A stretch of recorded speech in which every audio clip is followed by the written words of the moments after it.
کہ کیا واقعہ آپ کی جو پیدائش ہے وہ کعبہ کے اندر ہوئی یا کعبہ کے اندر نہیں ہوئی؟ تو تحقیق کی دنیا میں، تحقیق کی روشنی میں حضرت علی رضی اللہ تعالی عنہ کا مولود کعبہ ہونا ثابت نہیں ہے، یعنی آپ کی پیدائش کعبہ میں ہونا ثابت نہیں ہے۔ بسم اللہ الرحمن الرحیم۔ حضرت سیدنا علی المرتضیٰ شیر خدا کرم اللہ تعالی وجہہ الکریم، کیا آپ کی پیدائش کعبہ شریف میں ہوئی؟ اشتہاروں پہ آپ کو لکھا ہوا ملتا ہے جشن مولود کعبہ، تو یہاں سے مراد حضرت علی رضی اللہ تعالیٰ عنہ کو لیا جاتا ہے۔ آج کی ویڈیو میں ہم یہ بیان کریں گے کہ کیا واقعہ آپ کی جو پیدائش ہے وہ کعبہ کے اندر ہوئی یا کعبہ کے اندر نہیں ہوئی۔ تو آپ نے ٹھنڈے دماغ کے ساتھ مکمل ویڈیو سننی ہے اور اس کے بعد کوئی نہ کوئی تبصرہ کرنا ہے۔ حضرت علی رضی اللہ تعالیٰ عنہ کی کعبہ میں پیدائش کے حوالے سے مستدرک للحاکم کے اندر امام حاکم نیشا پوری رحمہ اللہ نے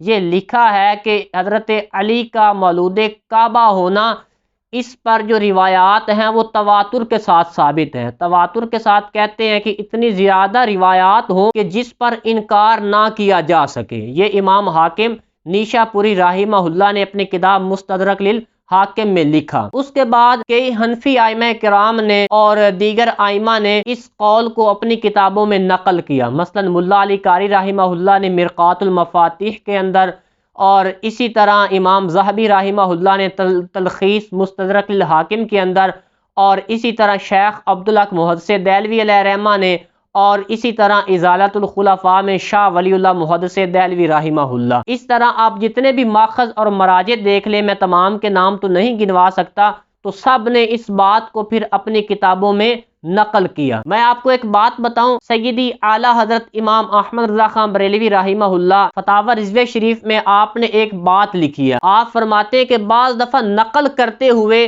ایسی غلطی لگ جاتی ہے کہ بعد والے پھر نقل در نقل، نقل در نقل، نقل در نقل 20 کتابوں میں وہ غلطی چلی جاتی ہے۔ مثلا ایک محقق جب کسی مسئلے پر تحقیق کر کے اس مسئلہ کو نقل کرتا ہے یا اس کی دلیل نقل کرتا ہے، تو اس محقق کو اس دلیل کے نقل کرنے میں خطا ہو جاتی ہے، غلطی لگ جاتی ہے، تو بعد والے جو ہوتے ہیں وہ اس محقق پر اعتماد کرتے ہوئے اپنی کتابوں میں نقل کر دیتے ہیں، جبکہ پہلے محقق کو بھی وہ جزیہ نقل کرنے میں یا وہ قاعدہ نقل کرنے میں خطا لگی تھی، تو بعد والے جتنے بھی اس کو نقل کرتے جائیں گے وہ خطا پر ہوں گے۔ تو اسی طرح وہ غلطی پھر نقل در نقل، نقل در نقل، نقل در نقل وہ کتابوں میں چلی جاتی ہے۔ تو ہوا یہاں بھی کچھ ایسے ہے۔ اب امام حاکم رحمہ اللہ نے یہ بات تو لکھ دی، حضرت علی کا مولود کعبہ ہونا، کعبہ میں پیدا ہونا، اس پر روایات تواتر کے ساتھ ثابت ہیں، جبکہ خود امام حاکم نے جو باب باندھا فضائل علی کا، اس میں ایک روایت بھی اس میں نہیں لے کر آئے کہ جس سے ثابت ہو کہ حضرت علی کعبہ میں پیدا ہوئے۔ اس کے علاوہ سینکڑوں محدثین نے کتابیں لکھی، اس کے اندر سپیشل فضائل علی کا باب ہے، کئی محدثین نے سپیشل مولا علی کے فضائل پر کتابیں لکھی، کوئی ایک بھی اس روایت کے علاوہ روایات نہیں لا سکے۔ تو اب نتیجہ کیا نکلا کہ امام حاکم نے یہ بات لکھی، نمبر 1 یا تو ان سے خطا ہو گئی، اور نمبر 2 یہاں اندراج ہو گیا کہ یہ ہوتا رہا ہے علماء محدثین کی کتابوں میں کہ بعد والے جو ہوتے ہیں جب کتابت کی جاتی ہے تو وہ اس میں کوئی نہ کوئی اپنی طرف سے اندراج کر دیتے ہیں۔ علامہ عبدالوہاب شارانی نے یواقیت کے اندر لکھا ہے کہ شیخ کی کتابوں میں یہود و نصارہ نے ملاوٹ کر دی، تو یہ ہوتا رہتا ہے کہ کتابوں میں وہ ملاوٹ کر دی جاتی ہے، جملوں کو ایڈ کر دیا جاتا ہے، تو یہاں ایک احتمال یہ بھی ہو سکتا ہے۔ بعض دفعہ ایسا ہوتا ہے کہ ایک محقق ایک بات کو لکھ جاتا ہے، جب اس مسئلہ پر تحقیق کی جاتی ہے تو تحقیق اس کے برعکس ثابت ہوتی ہے، تو علمی دنیا میں یہ کوئی نقص نہیں ہے۔ تو تحقیق کی دنیا میں، تحقیق کی روشنی میں حضرت علی رضی اللہ تعالی عنہ کا مولود کعبہ ہونا ثابت نہیں ہے، یعنی آپ کی پیدائش کعبہ میں ہونا ثابت نہیں ہے۔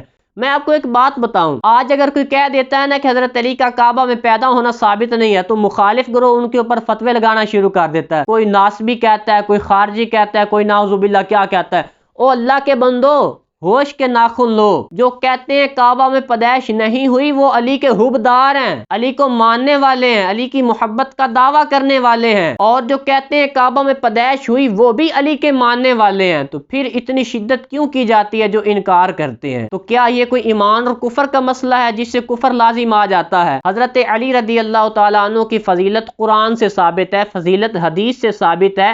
مولود کعبہ کے علاوہ بھی آپ علی ہیں، علی کا مطلب ہی بلندی ہے، بلند، عظمت و شان والا۔ تو ہم نے تو علی کی فضیلت کو مان لیا، سینکڑوں روایات آپ کی فضیلت پر شاہد ہیں، قرآن پاک کی آیات مقدسہ، مفسرین کے اقوال، محدثین کے اقوال، محققین کے اقوال، تو ہم تو آپ کی شان کا اعتراف کرتے ہیں۔ تو کیا اس ایک بات کے مان لینے سے ہی آپ کی عظمت بلند ہوتی ہے؟ یہ ایک سوالیہ نشان ہے۔ تو جب ایک تحقیق کرتے ہیں تو اس کی روشنی میں یہ بات ثابت نہیں ہے۔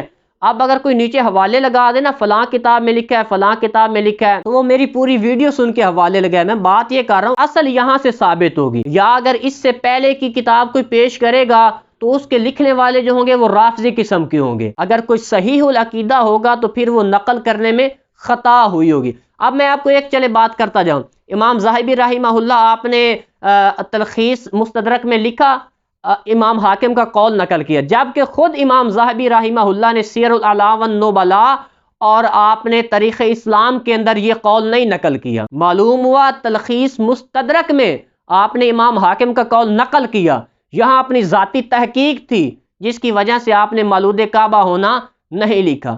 اللہ تعالی ہمیں سمجھ و فہم عطا فرمائے، آمین بجاہ النبی الکریم۔